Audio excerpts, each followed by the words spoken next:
শিল্পে অগ্রসর উত্তরের জেলা নীলফামারী। এই জেলার উদ্যোক্তারা দীর্ঘদিন ধরে সাশ্রয়ী জ্বালানির অপেক্ষায় আছে। 2023 সালের মধ্যে গ্যাস সংযোগ চালুর ঘোষণা থাকলেও তা এখনো বাস্তবায়ন হয়নি। গ্যাস সংযোগ না পেয়ে উত্তরা ইপিজেড, সৈয়দপুর রেলওয়ে কারখানা ও বিসিক শিল্পনগরীর উদ্যোক্তারা পড়েছেন ক্ষতির মুখে। নীলফামারী প্রতিনিধি নূর আলম বাবুর তথ্যচিত্রে ডেস্ক রিপোর্ট। প্রায় 2 বছর আগে সৈয়দপুর সিটিগেট গ্যাস সঞ্চালন কেন্দ্র উদ্বোধন হলেও এখনো শুরু হয়নি কার্যক্রম। জিটিসিএল ও পিজিসিএল এর কাজ শেষ থাকলেও কেন্দ্র দুটি বন্ধ পড়ে আছে, ফলে গ্যাস সংযোগ পাচ্ছে না নীলফামারী শিল্প কারখানাগুলো।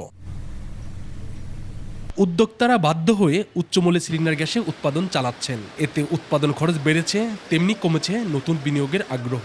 আমাদের এখানে গ্যাস লাইন আসছে, আমরা খুব খুশি হয়েছি যে গ্যাসটা আমাদের এখানে চলে আসছে, আমরা গ্যাস পাবো।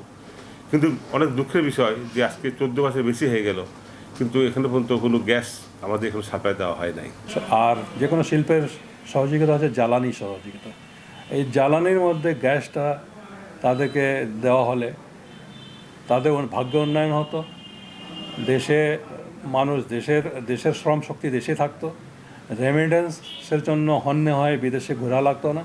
বিসিক শিল্পনগরীর সামনে পর্যাপ্ত পাইপলাইন স্থাপন শেষ হলেও এখনো সংযোগ মিলছে না। ইতোমধ্যে আমরা বিভিন্ন সময় পিজিসিএল কর্তৃপক্ষের সঙ্গে যোগাযোগ করেছি। ওনারা আশ্বস্ত করেছেন গ্যাস লাইন বা গ্যাস আসলেই ওনারা আমাদের শিল্পনগরীতে গ্যাস সংযোগ স্থাপন করবেন। গ্যাস সংযোগ মিললে নীলফামারী শিল্পাঞ্চলে উৎপাদন খরচ কমবে, বাড়বে বিনিয়োগ এবং সৃষ্টি হবে নতুন কর্মসংস্থান।